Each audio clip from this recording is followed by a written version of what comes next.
Good evening, my name is Keith Moore, I'm an architect with KEM Architects and Planning, and we are holding this neighborhood meeting for the rezone for Prairie Gate Church.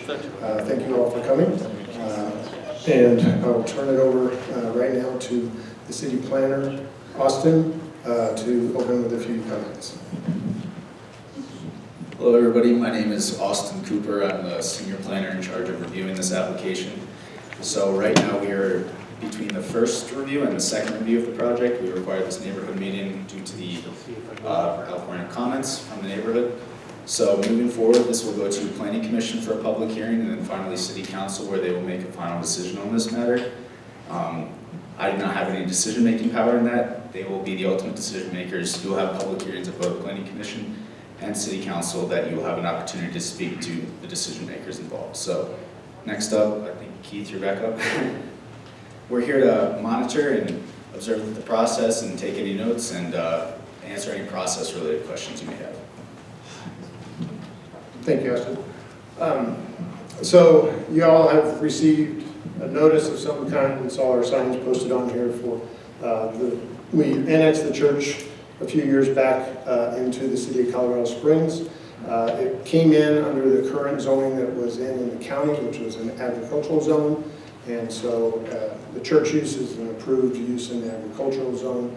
The church is looking to subdivide this parcel to hopefully have funds then to help build their addition. If you look at the plan, you see that we have a phase 1, phase 2 proposal. Those are down the road, and the phase 1 has been approved 2 years ago by the city for building a new sanctuary, basically on the west end of this building that you're in right now.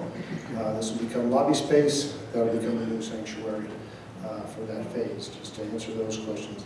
As Austin said, this is really an informational meeting. We do not have any locked in what we want to develop, what we want to do it. We're not the developer. We're just wanting to subdivide so the church can sell off part of their property, use the proceeds to help fund future development on their existing church. I'll open it up to Pastor Scott to say a few words.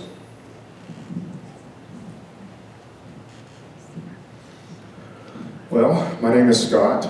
I am the pastor here, and I'm excited that you guys are here. Hopefully, by the time we are done tonight, everybody's got questions answered and trying to figure out what's going on. And just to let you know, we're very accessible around here. Anything we can ever do, or if you need to come in and talk at a different time, that's also part of who we are. So I guess thanks for being here, and we'll try to make this as easy as possible on everybody.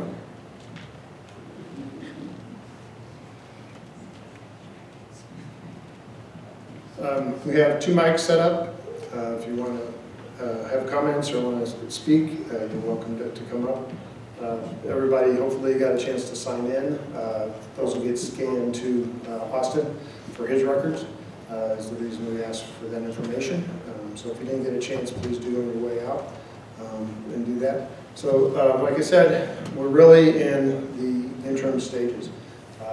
We originally approached the city thinking that our zoning was R4 on this site when we were annexed in. That was a mislabeling in the city's zoning code as well as in the county. So we did clarify that we are currently zoned A, and we are asking to go to a mixed-use, medium-density type of use. That's what we feel gives the church its best opportunity to control what gets developed and also provide the users that they want to have adjacent to the church. Okay?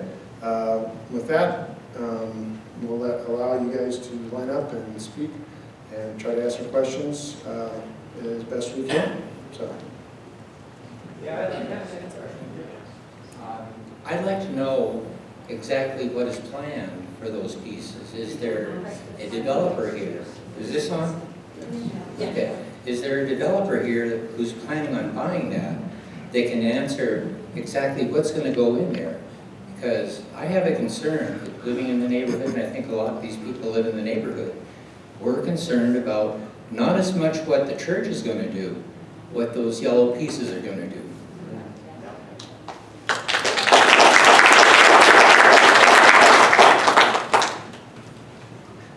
If you could just describe mixed-use medium density for us to understand what that possibility is, that would be helpful. It's a fact, I think, that is missing in this dialogue. So my name is Tamara Baxter. I'm the supervisor for the North team. I'll let Austin address that comment on the mixed-use medium. However, I'm taking meeting notes. So if you come to the microphone, if you could introduce yourself. I know this is a very passionate project. Please be respectful to everybody. Like Austin said, there will be an opportunity to speak at a public hearing. Right now, this is information gathering, and we're taking information as well as we're reviewing the project. But if you could just identify yourself, that would be great. Okay. Okay? Hello, I'm, I'll identify myself as Tom Jutras, and I'll yield the floor.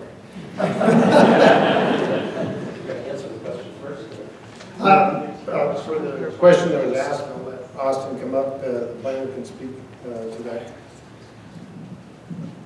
So mixed-use medium scale is a very general commercial zone district that we have in the city. It also allows for residential zone, or residential uses, mainly multifamily, townhomes, apartment complexes. So that's just telling you what the zoning district is.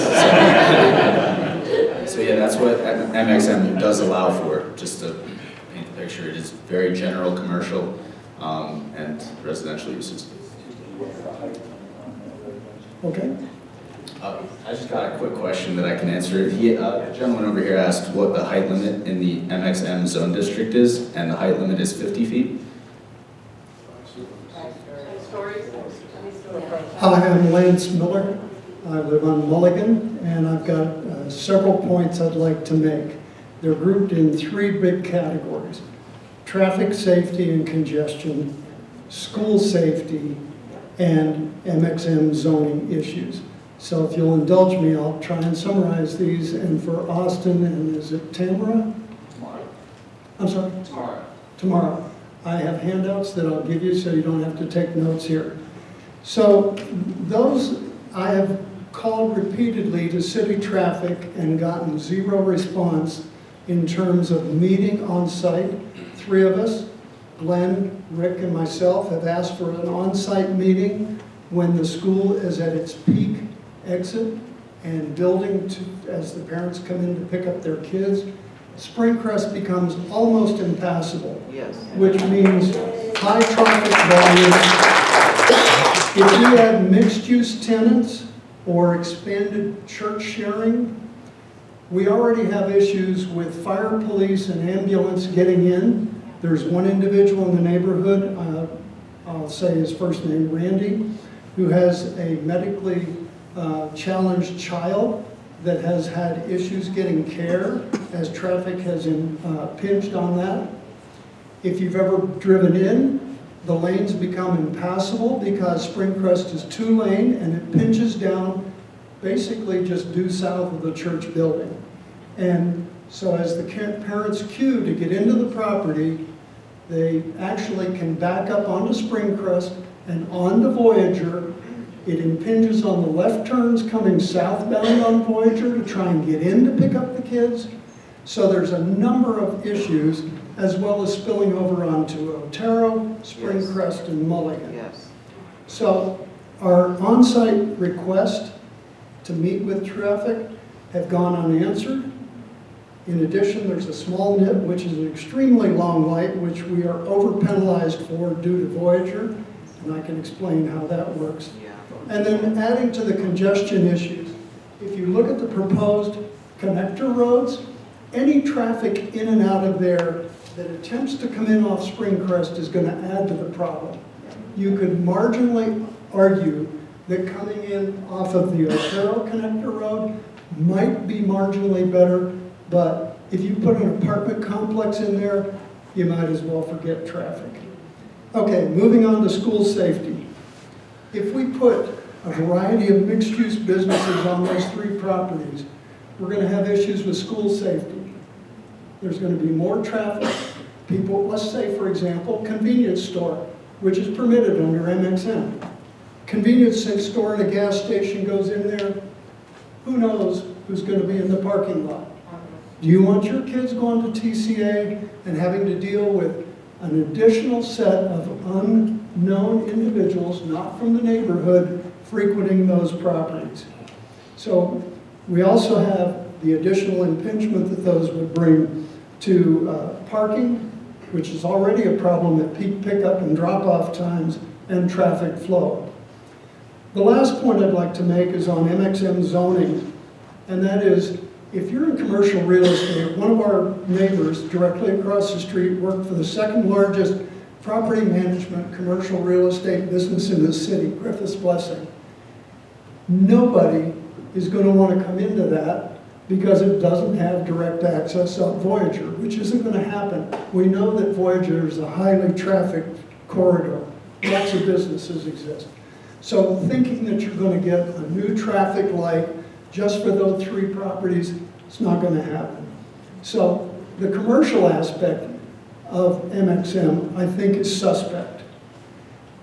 One of the big issues about any zoning request is, does it consistently fit with the neighborhood? No. This is a basic neighborhood. If you look north of the church, if you look east of the church, it's all residential.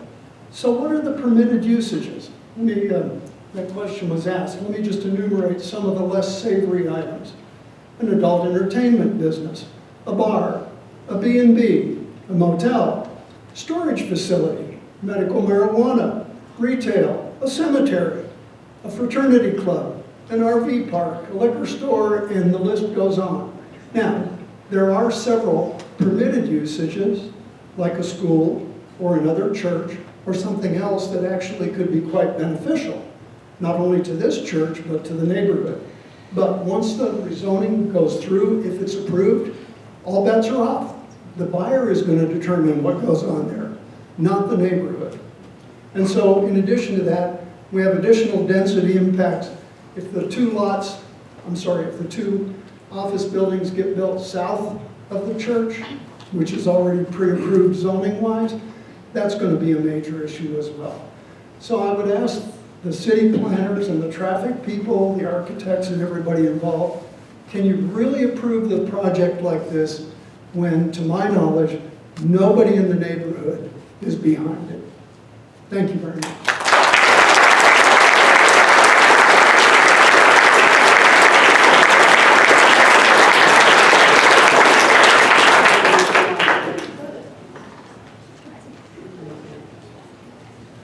I'm Steve Luna, I live on Alamosa Drive, and I would also like to ask about the MXM zoning, and in particular why that zoning was chosen. There are other zonings that provide a better transition from residential neighborhoods to commercial neighborhoods. I'm thinking of the OR, office residential zoning, or maybe the MXM, the mixed-use neighborhood zoning. I would like to ask why those weren't considered for this particular property. As mentioned before, this area is surrounded by residential neighborhoods, and it seems like a transitional zoning would be a better fit for that particular property. I think it also benefits the church as well, because these 3 new properties will be neighbors of the church as well as the residential neighborhoods. And I would also like to enumerate, first I'd like to read something from the Unified Development Code about the OR zoning. OR zone districts are intended to be located at the edges of residential neighborhoods. OR zone districts are intended to accommodate a limit of mixed non-residential uses that will have minimal impact on nearby residential neighborhoods.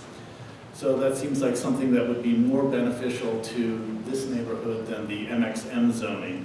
Again, like the previous gentleman stated, I'd like to list some of the permitted uses under MXM that would not be allowed under an OR zoning: medical marijuana store, liquor sales, adult entertainment, motel, bar, mining and mineral extraction, gas station.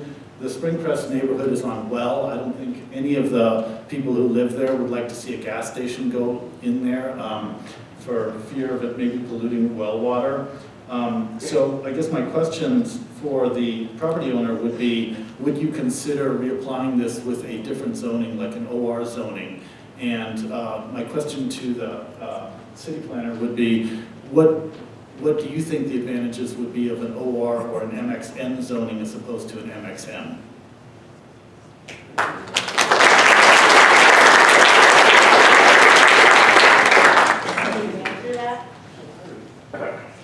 The MXN was discussed in our previous pre-con meetings with the planning department as what we felt was an appropriate use for that. Yes, there are other uses that could be looked at. Right now, that's what we went in under, and that's why we're having these meetings to discuss. Why? Why did you reject it? It's all about money. It's all about money. Well, single family is Destroy our more neighborhood. money than commercial, so it's not about money. It's about, you know, It is about money. we're not the developer, we're just trying to subdivide the properties. So whatever gets developed, as the gentleman said, is going to be what happens. Yeah, you don't have to live here. My name is Brian Fasterling. Squat. I live around the corner towards the end of Kit Carson, and one might think, you live way in the back of the neighborhood, why do you care? Because I have to get into this neighborhood, and I have to get out of this neighborhood. So the event of an emergency evacuation, fire, active shooter, horrible storm, something like that, if you choke off that much of this neighborhood to where our only exit is on the north side through Otero and Old Ranch, where there's already horrendous traffic at normal times people go to work and so forth, then we basically become hostage in our own neighborhood to a development plan that is not thinking about the neighborhood. So you said it's not about the money. That's not what the application says. The application clearly says this is about maximizing the value of these properties to give the church the funds to build their desired expansions.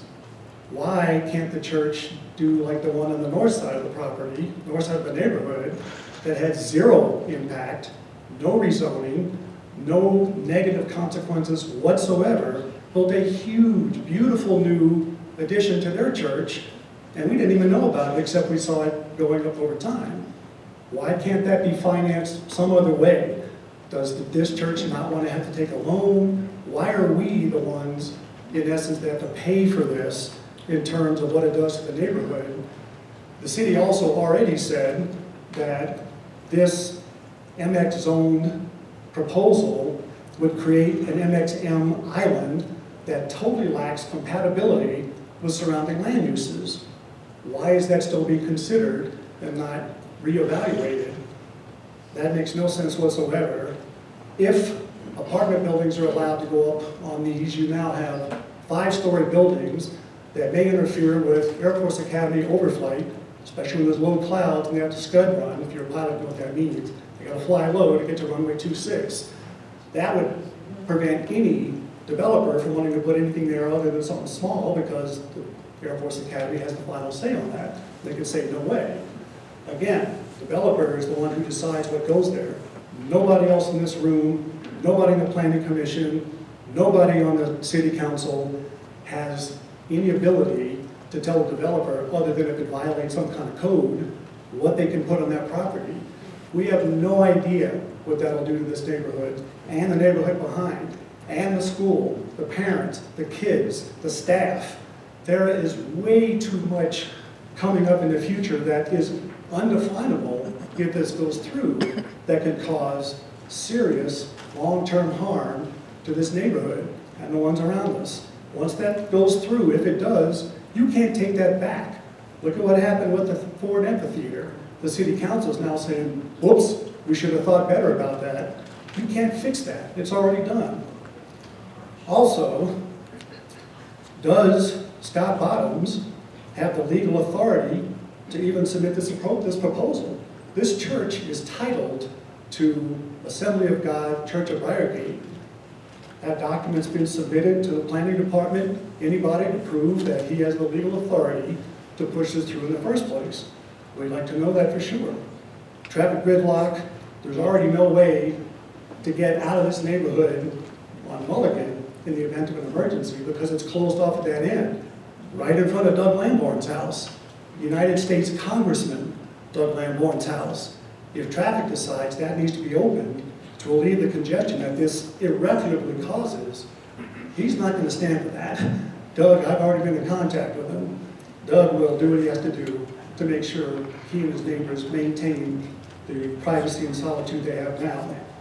There is untold, as someone else said before, unimaginable risk to kids right across the street from God knows what's going to go up over there. There is no moral justification for doing that. Evacuation issues, strain on local utilities, blocking of views, possible blocking of cell phone signals, that could be critical to somebody in the neighborhood that doesn't have a landline. Big buildings there could block that, they have no coverage now. That could be a life or death situation. Is totally incompatible with the surrounding area, as the planning department has already said. And again, why not work with the community, Scott Bottoms, to find a better way to finance your ambitious goals than to make us pay for it? Yes.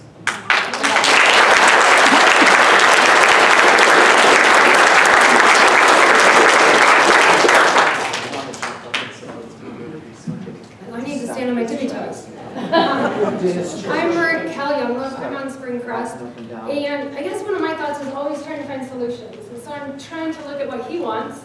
He wants to expand, he wants more, all of these things. I can understand that. I can appreciate it. I understand he needs money for it. So my thought is, okay, sell your land completely. You will get your money, go to a different location where it's zoned appropriately for you, instead of trying to change the whole neighborhood.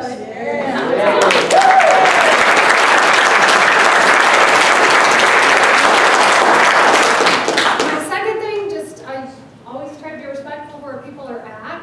But this is a church and God's supposed to be here. And I think there's the place about saying, does God really want you to tear up all of this, one of the last pieces of safety for our kids? I recently moved to the neighborhood, and maybe I feel deeply, but when I drive through here and I see parents walking their kids to school in the morning, something so far gone, which my son's 16, he was in a different place, I had to drive him, but the blessing and miracle of parents being able to walk in back and forth safety and seeing kids walk safe, like that's just kind of a miracle and a blessing from God that would still exist anywhere. And so would God really say, put these kids at risk and put all these kids more in this disconnected society where it's only from car to inside the building and all of this with all of this risk? Is God really in alignment with that? Or would he say, preserve this is one of our last places?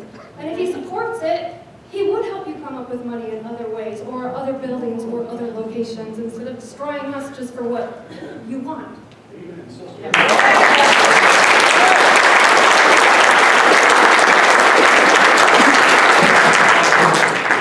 Hi, I'm Tim Hedges. I've been working in School District 20 for 25 years. We've lived here since my son was 13 years ago. Anyway, I've worked with TCA, and I can see how this will bottle up even more because I also coach for TCA. And when I come home, I gotta leave up to go to TCA to coach track and field. Now, I'm a Christian, I believe in God, but I also believe that we're supposed to be neighbors, right? God came for all men. So the church to me is being a neighbor to each other. That's what the church is about. It's not about buildings. Christ didn't come to be a building. Since when did he come to be a building? He didn't. He came to save souls. Who did he live with? Sinners. It wasn't the preachers, pastor, Sadducees, Pharisees. How many people hate Christians because of the way we act sometimes? All right? So think about this. if you really want to be Christian or Christ-like, be like Christ. Live like him. Go to the sinners. Go be with the tax collectors. You know? That's what it's about. It's not about money. I mean, yes, money makes the world go round. But Christ said, go to the next city. If they turn you away, brush off the dust and go to the next city. All right? So let's be neighbors. You know. Thank you.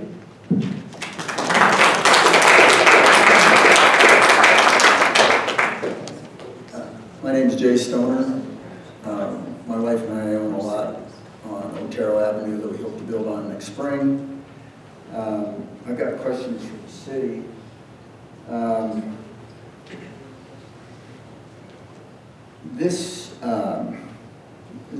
Does contextual play into your city's approval process when you look at a new project, as far as how it is contextually appropriate with the surrounding properties? Is that a matrix that you look at when you approve a project? No, I'll give you the other two questions, then I'll sit down. Second question, traffic study. Obviously, Springcrest is going to be a very, very predictable mess. It's going to be a bottleneck. You know, it already is. You throw in higher density uses, it's going to be a point where people are going to avoid Springcrest because it's such a mess. So the traffic study will maybe indicate that this is going to increase traffic on Otero immensely, which concerns everybody here because Otero is a narrow county road, no sidewalks, just a narrow county road, 2 lanes, that's it. If the traffic count shows a very big increase in traffic from Old Ranch Road to Springcrest, that increases the chances of a automobile, pedestrian / bicycle accident. It's already happened. And you know, that counts. People dying walking to school. That's a big problem. The third question I have for the city is zoning. If this project gets approved, if this zoning gets approved the way it's proposed, that sets a precedent for the rest of this part of town. And is the city considering annexing this area, Otero? Because it's enclave. The city can do that and annex it. And then the zoning game's on. If this piece gets zoned this way, Yes. you know, what's next? That's my concern for this, because this is a very precious neighborhood. Yes. This is extremely private, quiet, peaceful, and this is not something we take lightly here in this neighborhood, as you can tell. Anyway, those are my 3 questions: zoning, traffic count, and contextual as part of the matrix.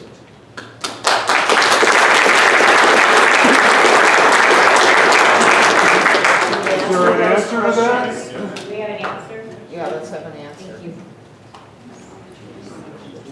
So first of all, sorry, I'll move the mic so I'm not facing back toward you. First of all, contextual standards are a review criteria. Again, I don't make that decision. Planning Commission, City Council, fine. Sure. Yeah, absolutely. No, we don't. Oh, is that good? No.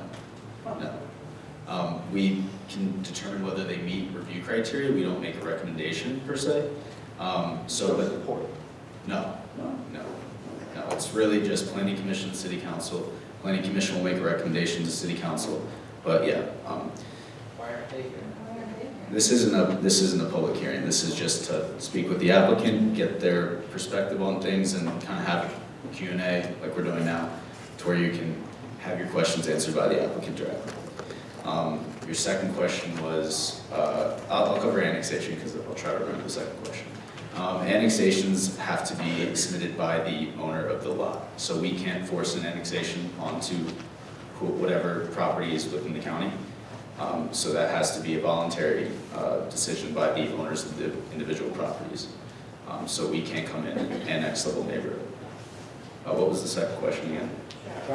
Oh, yes, so we requested a traffic study to be completed by the applicant with their second submittal. Obviously, we haven't seen that yet because this was required prior to the second submittal, so I'll let the applicant speak toward the results of the traffic study. Our traffic engineering department will review the traffic study once it is submitted and check their criteria. I'm not a traffic engineer, so I don't know. But they will be submitting that when they resubmit, and it will have to be accepted by our traffic engineering department. I'm afraid of traffic analysis being done during a weekend or a holiday. Yeah. Yeah, they're in school. Jeff Hodgson, LSC Transportation Consultants, and I prepared the traffic study for the project. And basically, we did traffic counts at the intersection of Voyager, Springcrest, and also in front of the school there, Springcrest and Otero. And we did the counts during school day to capture those school peak periods. So that's all accounted for in our study. So what we do is we take the traffic from the neighborhood and the school that's existing. What's that? Just get down and light your body a little bit. Oh, that's better. Yeah, thank you. So what we do is we looked at the existing traffic from the neighborhood and the school during those peak times is most critical, obviously, because you get that real surge of traffic during those morning and afternoon pickup times. So that was all accounted for in our analysis. And we looked at some increases, potential increases on Voyager Parkway, as growth occurs in the city over 10, 20 years. So that's also included.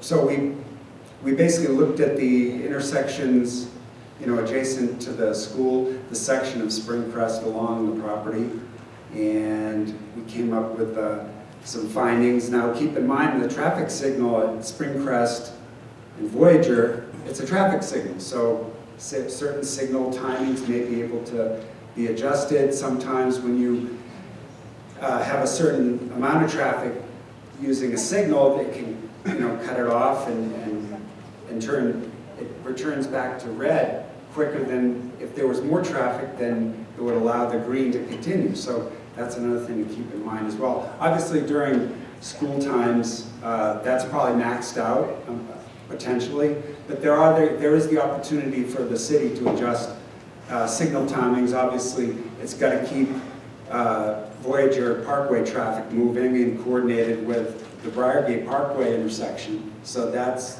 one of the main priorities the city has. But as it is a traffic signal, there are adjustments that can be made to accommodate some additional traffic. The other thing is our traffic study found that we had some recommendations for some road improvements adjacent, on Springcrest as well as on Voyager. I think we recommended a lengthening of the southbound left turn lane to provide more capacity stacking for that southbound left turn movement. Some of it depends on what uses go into those lots. We estimated a couple of common uses on small commercial areas. We had to assume something, and so we took a shot at what might go in there. A couple of convenience uses and I think the coffee shop or so. I can't remember exactly what they were. Did you evaluate apartment complexes? No. But that's something that, we could do if that comes in for, if that's one of the things that they apply for, we could update our study to study that as well.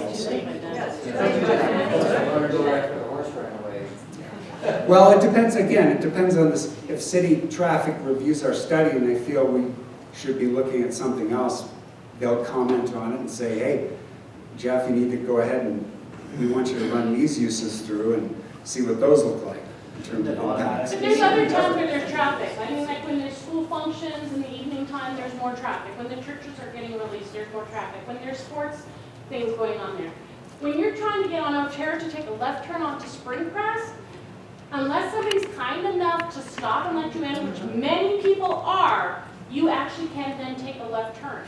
But if nobody stops to let you go, You could sit there until all the kids are gone, or all the traffic's gone, and then, unless you plan on putting another light there. And are we gonna put any crosswalks? Because there's no crosswalk. I just wanna say, there's more traffic than just the coming and going of school. There's a lot more times where there's traffic. No, I appreciate that. We captured that with our counts, at least, on the days we counted, so. Well, also understand, there's no kindergarten on Fridays. So if you're counting the traffic on a Friday, you're missing an We entire day. never count on Fridays.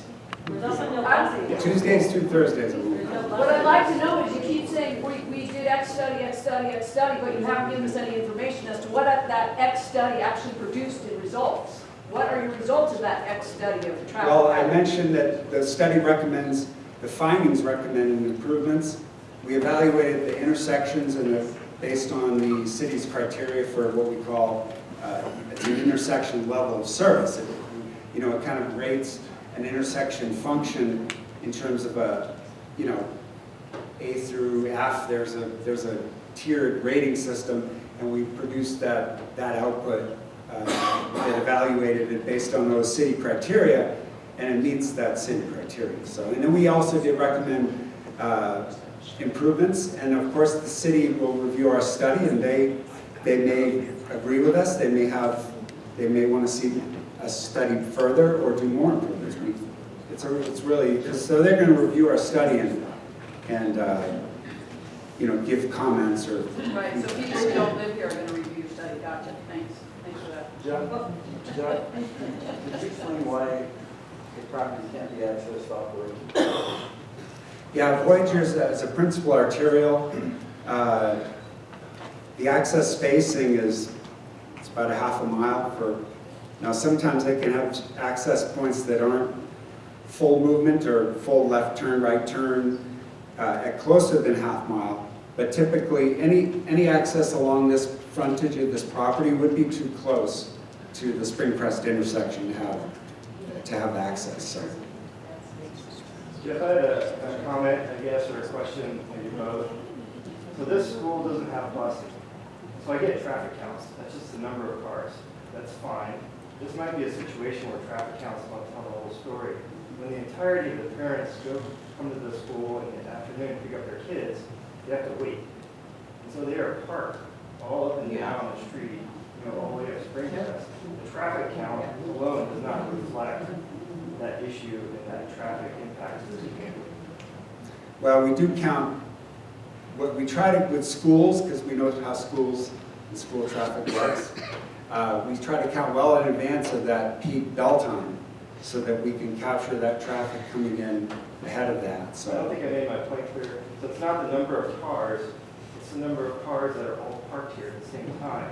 It's not just cars coming through. They come through, and the entirety of that school is now parked at Voiders as they wait for their turn in line to go pick their kid up.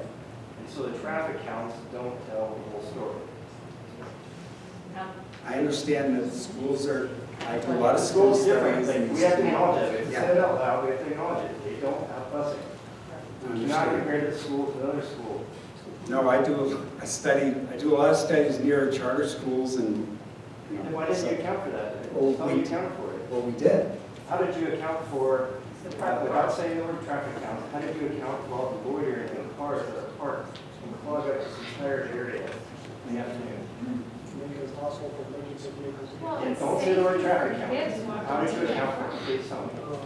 Well, we basically recommended some improvements so that this particular use would have the proper infrastructure so that it doesn't interfere further with what's going on. Would that with be the like school. another You could major put a lane 4-lane each road on direction? Springcrest and it wouldn't help. Can we, as like the community here, provide comments to the city traffic engineering to rebuttal like what we see here hired by a private company? I think it's a miss that they don't have pictures of what the traffic looks like in there, and I will gladly go take the pictures. Austin, I invited you to come out here. I'm glad, by the way, Glenn Police. So yeah, I invited you to come out and observe this firsthand. That invitation still stands. Anytime you want, I will meet you here and we can observe this firsthand. It's not something fictitious we're making up. It's a legitimate issue the city needs to address. So I guess that was two things. Can we comment on the traffic study? citizens. Your So I comments are talked to based on Brian your Schwab assumptions. today. If your assumptions are wrong, then this whole thing goes Correct, correct. that's my concern. I'm an engineer, right, so they attack the assumptions. I- I think his assumptions are flawed based off the fact that this school doesn't have busing. I absolutely understand. When we get the traffic study, if you reach back out to me, there's a lot of people here, I understand.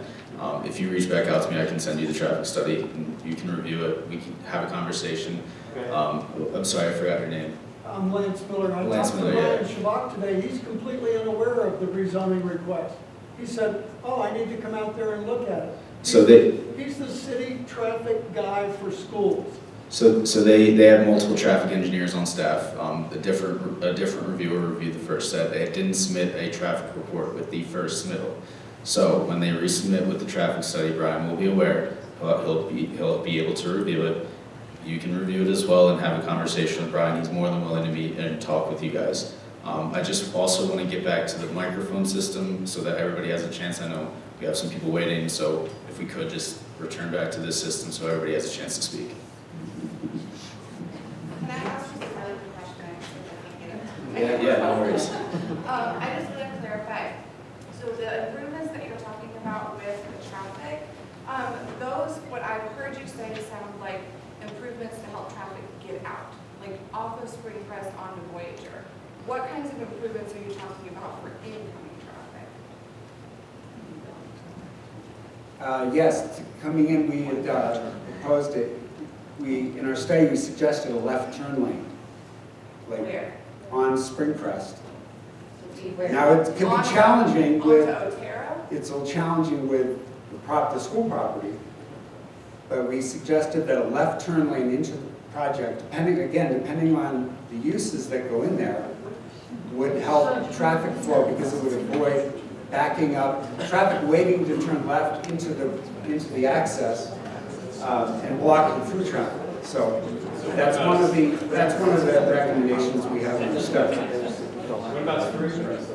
Because that's for No, this is on Springcrest. No, I mean in the Springcrest. Well, I think a lot of the traffic, if it's commercial, a lot of, it will obviously serve the neighborhood, it will serve the neighborhood, and parents coming out of the school may want to stop and whatever services or beverages or whatever they provide. That's not what I mean. I guess I'm not following. Let me.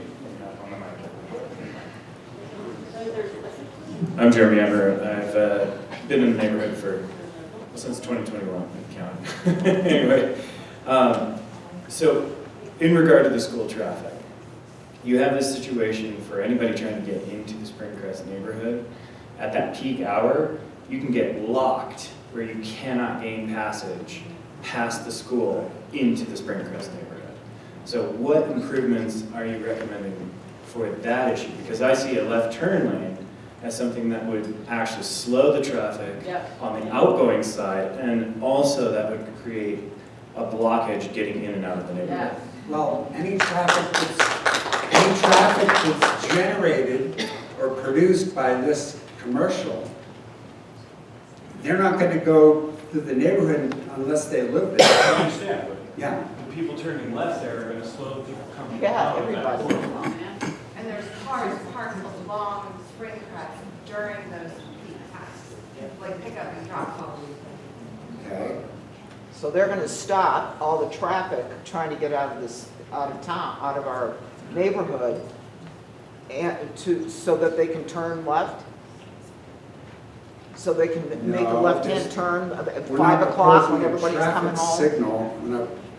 No, not at the traffic signal, when they come into the neighborhood and they want to turn left into this property that they want to build. You got like 60 people coming in home at 5 o'clock, all turning left into their area. It disturbs our lives. We don't want it. We don't want any of this. All this talk about traffic is getting us away from the real issues. That's right. And it's what's gonna go in. Yeah. And what kind of zoning is. They can't tell us that. So let's get away from the traffic and talk about that thing. It's 7 o'clock, we started 15 minutes late, so we're going to run to about 7:45. So we'd like to keep everybody on track. Thank you for waiting.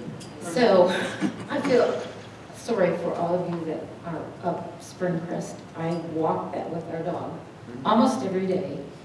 And so I understand what it's like for you guys, because the other end is blocked. So your only way out is this way, and God forbid that there is some kind of emergency, whether it's with the school time zone, you know, timing, or whatever. You've got one way out. We live in Kit Carson, and so are we affected? Not like you guys, but yes, we are, because the traffic that is on Otero has doubled since we have lived here.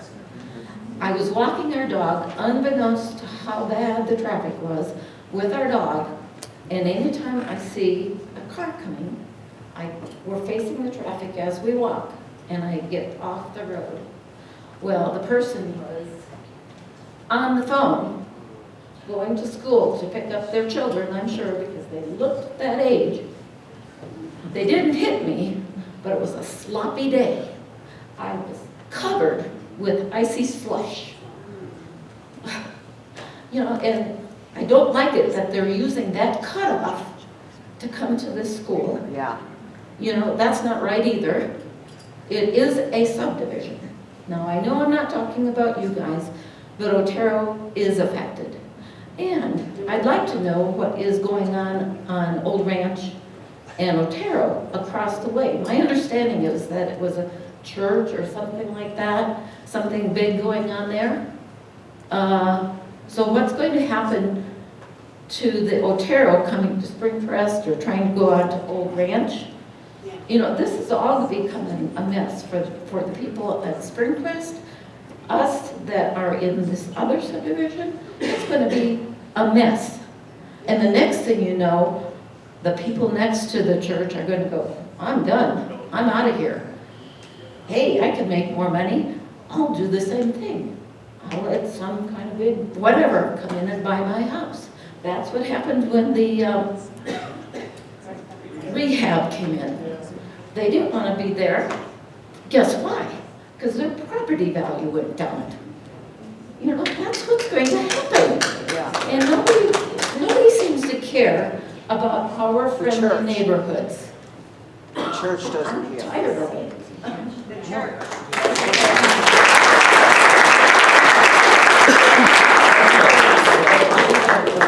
Traffic study, number one, you have ways to factor in adding an apartment building or whatever it may be. And secondly, how long was your study? Was it only a couple days or did it go for 6 weeks?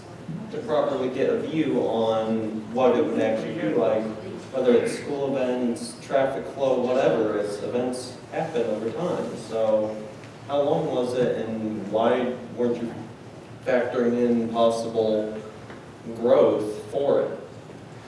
Well, first of all, typically commercial uses generate more traffic than residential, even multifamily. So we thought that the worst case would be commercial uses, so that's why we did the commercial versus like a residential use. So, as far as the scope of as far as what we studied and all that, I talked with Brian's colleague, Zachar, at the city traffic department. We talked about scope, and we followed the direction that he gave to us for the scope of the study. So. Okay, and how long was that? Well, we did traffic counts on a weekday when school was in session, and then for the projected traffic, we basically use, like we do from almost all traffic studies, our rates from the ITE Trip Generation Manual. What time was school? So. How many days? What time? I don't. It was during the school peak time, so we usually count a 2-hour window about the time when we're trying to capture the peak. So if the school peak is 20 minutes to a half hour, say, we usually count a 2-hour window, capturing time on either side of that. So, and we also do it in 5-minute increments, so we know how concentrated the arrivals and departures are, so. Okay. Okay, well, Yeah, morning and afternoon, so. there's something missing in that, emergencies. I'm Randy, the one who couldn't get to my special needs son because of school traffic. My son was having an asthma attack, couldn't get to his thing, called 911. It took us 15 minutes to get from that intersection to my house on Mulligan Drive during school hours trying to get my kid treatment. Did you take that in effect, that there is such a bottleneck here, and then you want to add possible apartments or something else, where my kid almost died from an asthma attack because of the school? Did you take in anything like that into effect? The ambulances can't even get through here during school hours. Can you answer what you're doing to Well, I keep can- my kids safe? Well, I walked through some of that before, so. And And the uses that are, well, the uses that are proposed are not, they're not as peak oriented as the school is, so they're kind of spread out throughout the day. You so. put an apartment in there, they're the same thing, peak, they're gonna be leaving in the morning, drop off kids, and they're gonna be leaving in the afternoon to get kids. Maybe not at this school, but at all the other schools. So now you've backed up this way even further, so my medically frail son can't get him. Okay, and you said you did it for one day. Thank you. And then you use things to estimate the rest. Why don't you just come out and do it for a longer period of time? That's to actually get it? That's the procedure we follow, and that's, The That's internet what- says it should be done over a few days to 6 weeks or longer for a fair traffic study. It's like right here. I'm, It's on this phone too. I bet everybody can find it. Go right now. we follow the procedures that the city wants from us, wants us to do. I'll update Okay. on the world of the city's on. That's, it's, you know, we got a good sample because it was on a school day, so.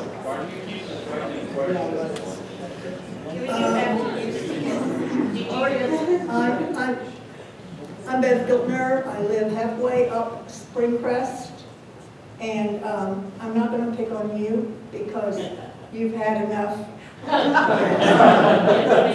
But I do think that you didn't really take into account when you're going to sell 3 separate properties over there without having any kind of recourse on what goes there. And I'm sure you did not take into account that all 3 of those properties might have maximum traffic coming out. You just probably took a middle of the road. I'm trying not to pick on you, but I guess I am. But it seems to me like you tempered the traffic based upon that. Those 3 properties, I just think if he wants to maximize money, instead of spending money, having you guys do studies on something like this that nobody in this neighborhood's going to want, and we'll all be out picketing if it passes. Amen. Or comes close to passing. You need to grade down and find something more realistic for that property and sell it and stop this study so we can spend less money on 2 studies, because I have a feeling this will never fly. We could have done that. And then, you know, maybe it will if it tempers the zoning. But that's ridiculous zoning for this kind of a neighborhood with schools. I mean, it's just too mixed and there's no control. So I really think that it would make life simpler for everybody if we look at the other zoning possibilities. And it doesn't have to, obviously it's not going to be residential because it faces on Voyager. But the point is that traffic is going to come out of those lots onto Springcrest, and we already have a massive school. It's a great school, but it's been, you know, it's really maxed out as far as traffic. And it's just a nightmare right now. And so I don't see why why this church would want to even go with allowing anything and everything to be built on that property.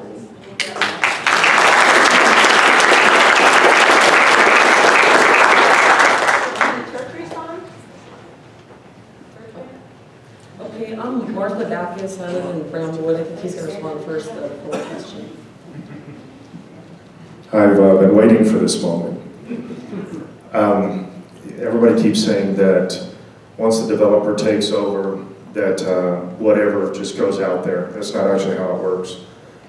We get to decide who buys it, and we get to decide what goes out there.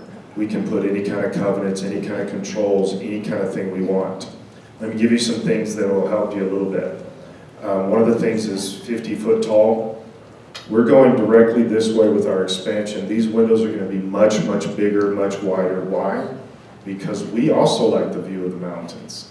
That's the number one thing people say when they come in our church is we get to look at Pikes Peak the entire time we're sitting in here. We don't want something to obstruct that view any more than anybody in the near area wants. We also are never going to allow anything like porn shops. I've heard all kinds of stuff. Porn shops and marijuana shops and liquor stores.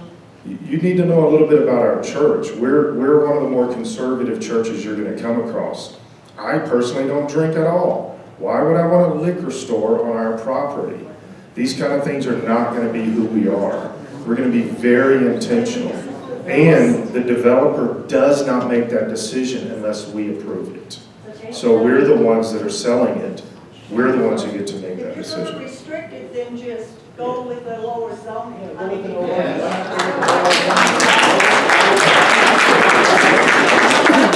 along that line, when I used to be a realtor and I know a lot of people have interest in things, do you have somebody who is interested in this property already? Who's like sniffed around, sent you an email asking about this property, potential buyer? No. No, it's completely, nobody has sent an email. No. Okay. She's asking Scott. Can you answer, please? Can you answer? Yeah, they're the ones who are taking care of that. Nobody calls me for any of this stuff. It's your property. Who's they? Right? Is anyone interested? I have not had one phone call ever. And what kind of property do you want there? Because you were saying you don't want liquor stores, you don't want porn shops. So what is your vision? What do you want there? Good question. Let me explain some of the bigger part of the process too. We're a congregational church. So in other words, the church makes these decisions. Scott doesn't make these decisions. We vote these things in. So somebody had mentioned also about how the Assemblies of God and this kind of stuff works. The Assemblies of God is not a denomination, it's a fellowship. So the denomination has no say-so over what we do at all, zero. Okay? Our church makes the decisions for our church. So the best that I can do, or that my board can do, is we make recommendations, and then we also have an equal vote just like everybody else. We have already voted in to build. We have not approved what's going in out here yet because we haven't had any. Nobody's come to us. We've been working on this for years and years trying to get to this place. Now, I will take offerings from anybody that wants the community to help us do this, but this is about money. Somebody mentioned, well, this is not about money. It is about money.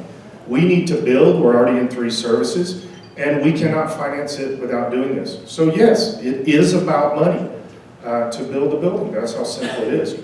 The kind of things that we want out here are not going to be the stuff that's going to be hindering our children that are here all the time.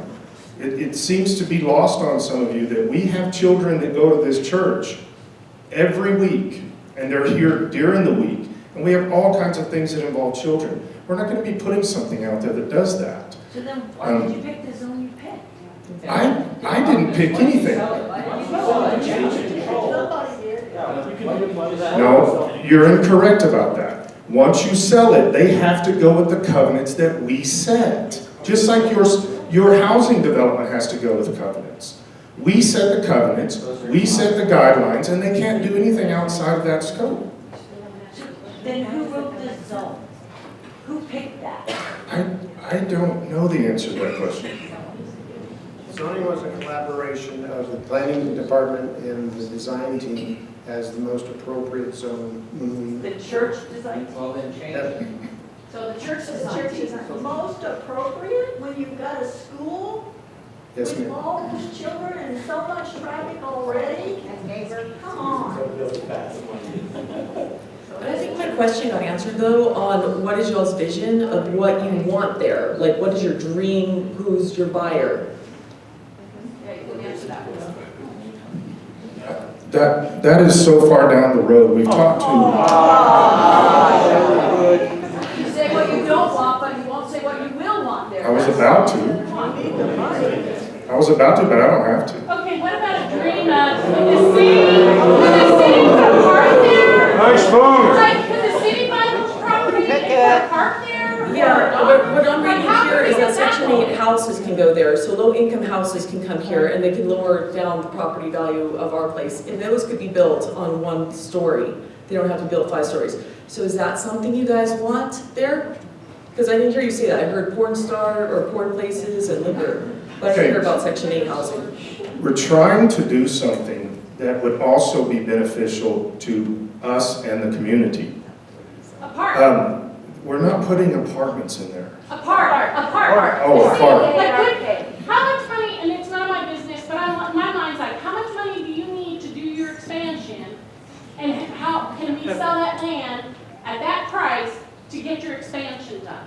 Could we get the city to buy this land, maybe put a park there, a dog We park? would love that. Right? I mean, I think you do want a nice thing there. I don't think I don't think at all you want a porn or liquor store. But I don't know how much control you're gonna have once everything's done. And you may be sad too, I've heard. You can ask the city on this too. I don't know how to make this more clear. We make the decision on this.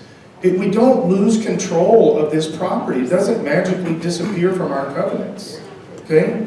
I would like to see, if I have my ability to do this, like a medical facility or something like that. I think something like that would be beneficial. But we're not going to block our view. We're not bringing in meth addicts to come set up on our property. I don't even understand why those questions would come up. That doesn't make sense in a church setting. Because what you're saying is not true. I've talked to city councilmen before. We've been through this road before. You can set the covenants all you want, but a greedy and abusive and invasive developer can take you through court time and time again, and they will get their way. If you don't think that's directly from a former city councilman. When we went through this before in this neighborhood, somebody else tried to put something in, nobody wanted. You can put all the covenants up there you want, but if you really think a developer who's determined to put dense apartment complexes on that property after you've sold it is going to honor your covenants without challenging that in court, and they have far deeper pockets than you ever will, you're not living in reality. Developers always get their way, regardless. From the city council, I've been told that.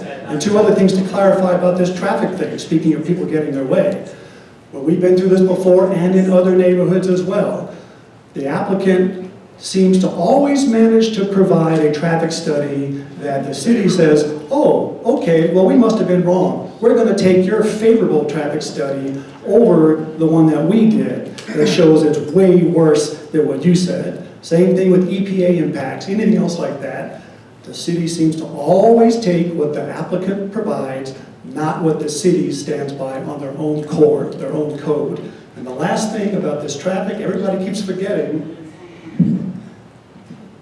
nobody coming out of here trying to get to work is going to turn right and wait forever to get out on Springcrest and then hopefully not be 25 cars behind to turn right onto Voyager. They're going to come up Otero like they do now, and they're going 50, 60 miles an hour because they're late for work. I have had to jump out of the way into the weeds from cars zipping by.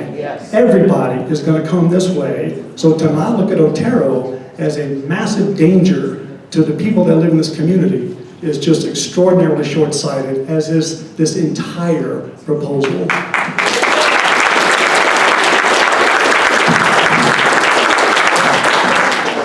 My issue is a little different.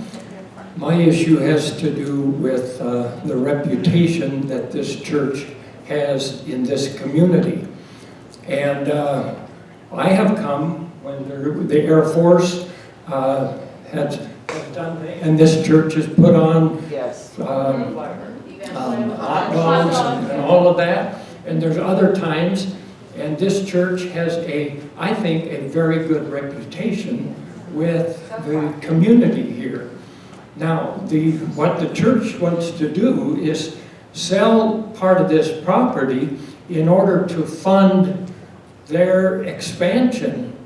Now, but is that, and if they don't do it, well, it might be a long time before they're going to do it. But if that's the main reason, is to sell this off so they can expand, I'm not sure what that does to the reputation that they have with the community. Yeah. The community really appreciates what this church does, but I think it will compromise their relationship with the community if that is the main reason they're doing it, is to sell it so they can have funds to expand. If that's the only or the main reason, I think it will affect the relationship that the people in this community have with this church, which is really good.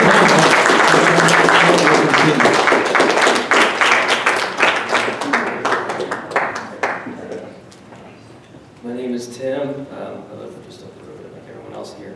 My question was actually, Austin, I had emailed you today. I'm kind of a last minute kind of guy sometimes. My actual just regular old question, this was Q&A, right?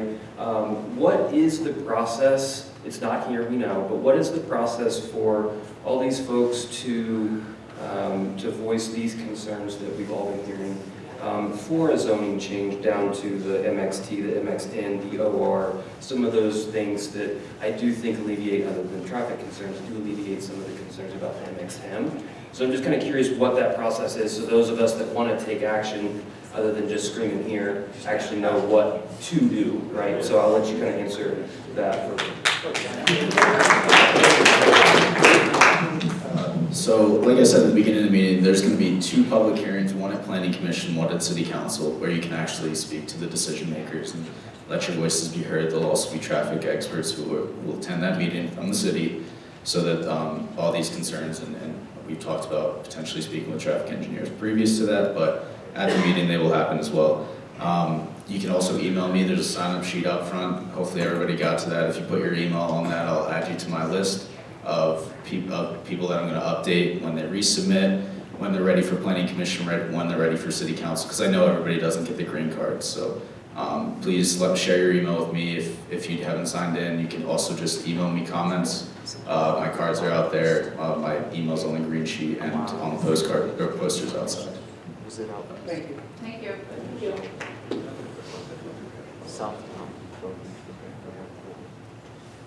Hi, I'm Kathleen Carls, and I live on Delta. And my question is mainly for you, and this isn't an adversarial or kind of an entrapment kind of question. I genuinely want to know. With the organization of your church, who's initiating this? Is it you as the pastor? Is it everybody in the congregation just came together to, like, if you said, you know what, we don't want to do this anymore, would it be over? And then I have a follow-up question after you answer that. That is an interesting way to ask the question. I haven't thought about it like that. So again, we're a congregational church. So I am the pastor, obviously. So in the corporation, I'm the CEO, and I make most of the decisions on the ongoing basis. I don't remember the moment this happened, but I am 99% sure that I am the one who said, let's do this. I can't imagine it going down any other way. But after that, it's literally so many layers and layers of decision. This is not a church some churches the pastor runs the thing. That's not how our church is set up. I don't have that authority, I don't have that ability. I have a loudest voice. But the process then goes through board, then goes through boards over time, because we've been doing this for years. And then it comes to the body and we make decisions, and then we go back to that, and we've been tweaking this, for at least 8 or 9 years, probably. I'm trying to figure this out. If I got up in front of the church tomorrow and said, we're not going to do this, I would lose all credibility with the church. Part of the reason is because this is the vision and the direction. Some of you have brought God into this subject. This is the vision and the direction we believe that God has given us. Okay? Now, that doesn't necessarily mean selling the property. Okay, let me explain that. Selling the property is something that we're trying to do to get the money. If we had the money, we wouldn't even be having the discussion. We don't want to sell our property. Property is more valuable to a group like us than having something sitting out there. Maybe we gain $1 million or $1.5 million. Having that property, we do a lot of stuff out here. For example, somebody that just mentioned, Dwight, I think it was, mentioned the flyover thing we do. We fill up this whole field. If you guys have been out here, you've seen that. We don't want to sell the property. We just don't have the money to build, and we're already into 3 services, and we're trying to figure out, we stack kids like cordwood downstairs. We have nowhere to put anybody. We can't do anything. We let the school use our parking lot constantly, and then we get blamed for having too many cars in our parking lot. So all of this stuff is part of the same question. If I got up before the church and said, we're not going to do this, I'm not saying sell the property. I'm saying build. We have to build. We don't have a choice about that. We don't have the space. If I said that to the church, they're going to say, where are we going to put the kids? Where do we do this ministry? Where do we do these things? Because we are stacked like crazy around here. We meet in all of our offices. We meet in closets. We meet in stairs. We do anything we can to try to get the ministry that our church is trying to accomplish accomplished. Okay, so I'm a believer in Jesus too, and I've been in a lot of churches, and there are other options like, and this isn't even the core of my question, so I don't want to get too far off base, but you can plant a new church so that some of your people go and expand. You could move, you know, like this, we have outgrown our facility, and so we're going to move. And this, I guess, will lead into my main question is, do you, as a person, and your congregation, and your elder board, or however it's set up, do you care what the community thinks? Yes, I care deeply. Now, to answer the first part of your question, I appreciate all the input, but we do have a vision, we do have a direction, and we're going to stay consistent with our vision and direction. Now, with that being said, we care deeply for our community. I will say, I've been here for 12 years, okay? I will say, Dwight that just got up, I only know that because I met him when he walked in the door. He said just now that he thinks that the community thinks good about our church, okay? In 12 years, that's the first time I've heard that from this community. I have hundreds of emails from people all through the community that complain about our church all the time. And it's not stuff we can change.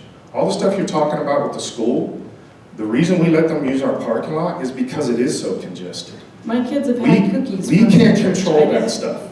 We have zero control over all of that. But the school has used our property. The school has used our facilities for different things with teachers and all kinds of stuff. But we get hundreds of emails because our light is too bright. Somebody's parked out on the street that has nothing to do with us. Dwight is the first person from the community in 12 years that has ever said anything nice to our church. So, the other side of that is, do I care about the community? Just from the perception of what I see in 12 years, I care a whole lot about the community, more about the community than the community cares about us. That's my perception, because we get trashed all the time. I care deeply for our community. You don't think through this stuff. We have people in this community that go to our church. Yeah. Our kids go to TCA. This is our community also. Well, I see your pattern, your history of providing for the community and caring and developing and I do, but I'm wondering if any of this matters. Or if, my hope is that this is a church. When it was the rehab center, it really felt an awful lot like the decision was already made. And it didn't matter what. We showed up and we complained in the hearing and blah, blah, blah, and it felt like it was a done deal. My hope is that this is a church, it's a God-centered place, and so does it matter that you have the entire community saying, please, don't do this? Like, there has to be another way. And I'm just wondering if you guys, if that matters. Honestly, before God, that's my question. Yeah, I would ask the same question. Of what? This building has been here since the 60s. The 60s. So I'm not sure what your point is. So part of what we're trying to accomplish is we're also part of this community that's trying to do something. Mm-hmm. We're continuing to grow. Are we just supposed to pack up and leave because there's cars parked from the school? But that's not my question. There are other alternatives for, you know, like if God is truly calling you to expand, it seems like He will provide in a way that wouldn't be disruptive to the people who are just living their lives, their private lives. Yes. Our front yards are these roads with kids.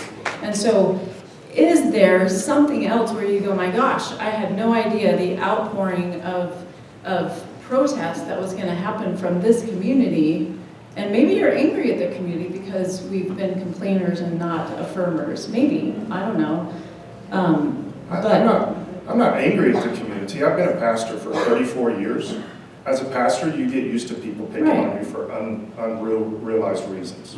Okay. Right, and so I'm just saying, that has been the history, though. Does there come a moment where you go, my goodness, this is not what we expected. Let's go back to the drawing board and see if there's another way to do this. I'm open to any suggestions. Email me, call me, text me, hard mail. Do whatever you want to send whatever kind of ideas that you want to. Change the zoning off the property as it is and make it so people can build residential houses there. Why do you need to make it into this commercial space? We're not going to have people build houses on our church property. It's not going to happen. It doesn't make sense. And financially, it doesn't benefit. Well, I love that there's a church here. I love that there's a church there. It has brought me so much peace driving into my neighborhood to see your church, to see that other church. I'm sorry you've never gotten compliments on that, but it has always brought me peace. I pray often when I'm driving by here, and I pray often when I'm leaving because the church reminds me to do that. So thank you for being here. And I believe in my heart, Let me give you the rest of that, because what I said earlier is the truth. We've gotten hundreds of emails over the years just attacking us. Sorry. When the city came in and cut the road over here, we got emails attacking us like that had anything to do with us. Like we make any decisions like that. But here's the other side. Again, I've been a pastor for a long time. I do know the reality of this. I know what we're here for. And I know what our vision is, and I know what good we are for the community, even if, and I don't mean this pejoratively, but even if the community never sees it or understands it. I know spiritually what we are about, and I know we are a benefit to all of this. We're a benefit to these kids, we're a benefit to the teachers. You can go to some of the TCA teachers and talk to them, some of the things we've done for them. We know we're a benefit. We don't need accolades to know what we're about. Well, the only reason I was saying that is because I'm being asked, do I care about the community? Well, there's two sides to that story. That we're also part of this community. I think a lot of people do care. So we have about 15 minutes left. I want to make sure that everybody's standing has the time to get their questions answered. So if we could go back to the microphones again. Yeah, my name is Jim Cook. We built our house on 2040 Mulligan Drive about 25 years ago. And I have two basic questions, kind of back into the weeds again, I think. When we built our house, the property that's south of Springcrest, all the way down to Bargate Parkway, was a wetlands. Overnight, the developer came in and bulldozed the whole thing, which was illegal, by the way. And now it's proposed to be a big office complex. Was that factored into your traffic study? Because all that traffic is going to come on to Springcrest. There's no place else for that to go. That's right. It's huge traffic right there, all the way down to the border. Was that factored into traffic? Not the specific numbers. We did mention it in the study as far as how does that get accommodated with their access. So, and I don't know, yeah, so I mean, I don't know any of the specifics of what's proposed, but we did mention it, we did provide some thoughts on how they would get access and what might be done with Springcrest to accommodate their access. Because you're right, they can't access Briargate Parkway, and they may not be able to access Voyager either, so. And that's where the city traffic department can review our study, and they can work with us on. You didn't factor that into your traffic study? Well, we did, as I said, it's mentioned in the study, and we did take it into account as far as their access goes. But you didn't do any traffic counts, proposed cars or? Well, it's going to be commercial. Yeah. It's supposed to be a big office. No, and that we, if the city knows more specifics than I do, they'll ask us to include that. Probably after the first review. Well, I have one other question. First of all, why 3 lots? And what would preclude a developer? We all know this is a hot area for apartments. Apartments are being built here to accommodate density. That's what this apartment building is going. We're going to do. Talk to the microphone so we can hear you. This is a hot area for apartment development. Yeah. I'm seeing it all over. What's to preclude somebody from buying all 3 lots and building a huge apartment complex on those 3 properties? You can do it. What's the procedure to do that? To combine all 3 lots into one big property, build a 50-foot tall apartment complex on that site? They'll do it. They can do it. Once it's zoned. All I can tell you is what the law says. We make the decision on that. I know everybody's saying that's not true, but they're wrong. We make the decision. So if you get twice as much money to do that as the 3 lots, what would you do? So then what will you, Twice. what will you commit to? Will you commit to what we want? So from a zoning standpoint, what would have to happen for that to be combined into one big lot? And to build on it as one big development, would they have to? From the city's perspective, a subdivision plat and development plan. So there's talk of restrictive covenants. The city has no jurisdiction over that. It's a private agreement, so I won't get into that. But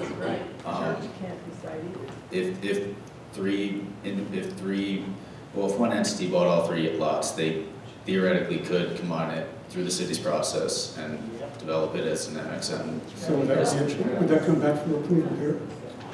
So that, correct, yeah, I mean, that would be administrative action. It wouldn't, this is a quasi-judicial action where it goes to planning commission public hearing. So the question for me is why 3 lots? Why did you show 3 lots? Best use of the space. Like, do you have to sell all 3 for the money to make that expansion? Do you know?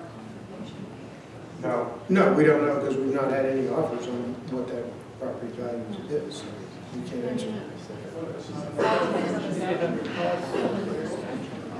Again, time is running short, so That's all I had. Thank you.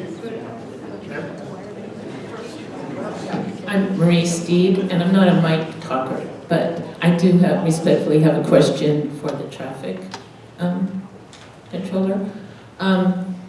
Do we have the right to request a second traffic analysis as a community? Is there a way for us to, as a group, say that we would like that. I have a couple other questions, but that's my first. As the first one, I'd defer that to Austin, and that would be his city traffic engineers would request additional information. We do have a right to request one. Sorry.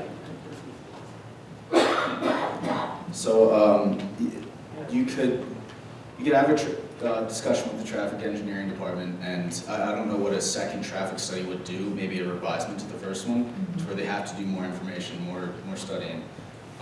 That could certainly be an option if that's what the city traffic department determines after discussions. So I guess my question is, do we have a way for you to give us information as a group to request that, and enough of those come in that they would do it? So it wouldn't necessarily be a request by the citizens, it would be raising concerns or comments, and did you?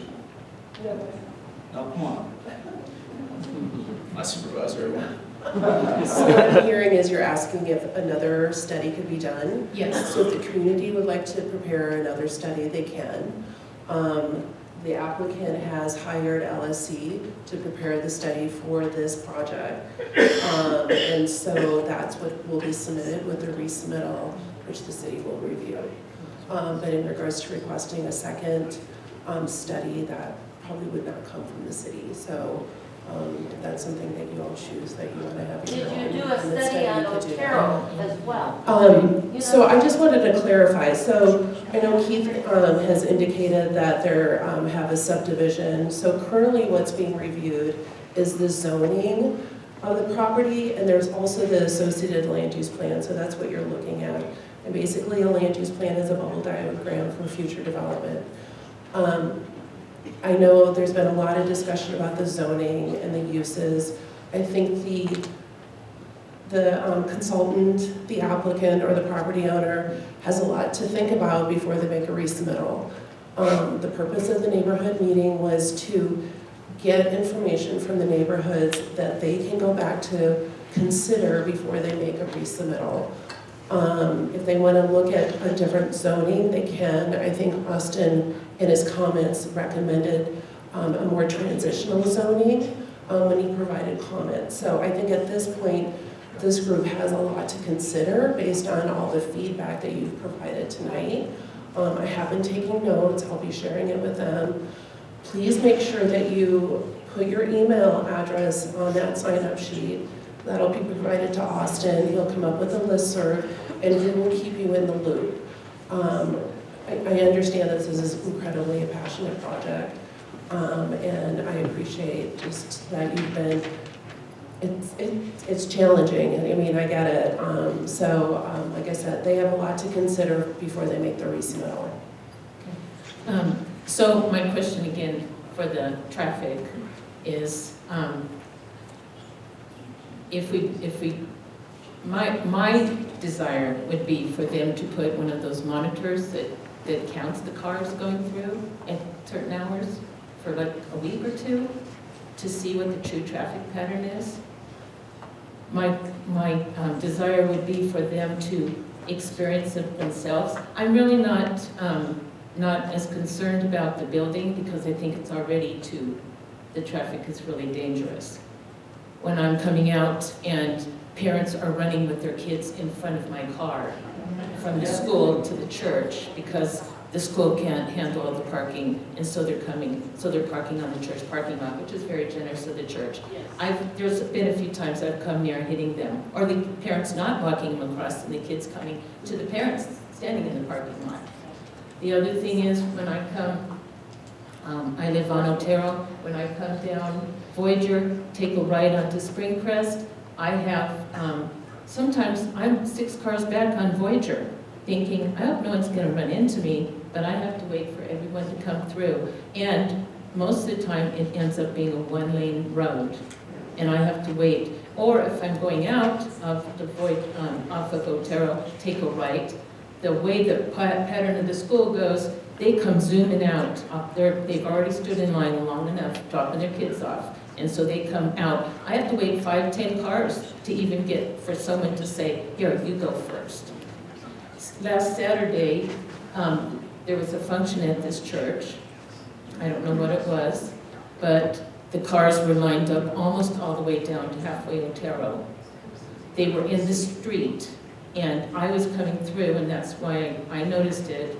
I had to wait for 6 cars to come through before I could come on my side of the road. And also, so I came and took pictures, and the lady, the residents whose property is next to the church, they were parking all lined up on her edge of the property. On her property, not just the car, but the full car. That is showing we already have an overflow. Like I said, this is an addition to it, but the church expanded landscaping on Springcrest. Looks really nice. I was excited when I saw it being torn up. I thought they were widening the road. Yeah. And I was like, oh my goodness, we have landscaping and no widening. So, and being on Otero, I live about halfway down. If a policeman sat on that street, they could help finance the police department. I am telling you, people are frustrated, waiting and waiting and waiting, and they come zooming down. I am a stay-at-home person, and I cannot believe the traffic, and walking too, but even just hearing those cars and seeing how fast they go through. And now I know that they are building some apartments on Otero and parallel to Voyager, right across the street. I heard it's a 100-building apartment. That's going to create traffic because people are going to be going that way, or people are going to be going around Voyager, try to bypass Springcrest, go down Old Ranch. It's just going to be a zoo. I just would really like to request a second review, different than what your normal procedure is. I'm respectfully asking the city and/or that to come and really experience. We have the church across the street that nobody's talked about either. When those 2 churches aren't having things, and I'm a churchgoer, I have no problem with it. I like the churches here too. That adds to it also. So I'm just asking, but I guess I'm kind of hearing that we can't. Is that what I'm kind of hearing? It's already done? Is that? We're already adding, come on. We can We have hire one someone. Last question. Yep, we're already past time, so. Real quick, Scott, I want to let you know, I have a daughter with autism. Every time we turn onto the street, she says, "Tell me about," and I have to say, "the Church of Briargate," and she loves this church. That is true. And that is multiple times a day, about the Church of Briargate. And I was surprised someone didn't ask this already, because I wasn't going to talk, because I'm a talker. Why is the parking lot? Use the mic. Use the mic. The parking lot is proposed rezoning to an MX. Why do you need to change that zoning? That's part of the approved development plan for the. But what would you change about the parking lot that would require a zoning change? That is showing the expansion of what's currently out here. So that's showing what we would have to expand to accommodate the expansion. And the last thing, and wrap it up, my husband is a patent lawyer, and he used to love patents, but now anyone who gets a patent, if a big company decides they want to infringe that patent and they have deep pockets, they can do whatever they want. And that person with the patent really has no protections. So if you zone it the way you think you want it zoned, but then you say, but we have all these other things on it. If they come in and they go, no, no, no, the zoning said MX, we're gonna do what we want to do and we'll take you to court. Believe me, the church does not have deep enough pockets for that. You want to have the zoning that you want to have down there. If you want no alcohol down there, no 5-star, change your zoning. Make that decision. You're the CEO. Buck stops here. So, thank you. Make sure you signed up on the sheets. Austin had cards out earlier. I don't know if he's out of those.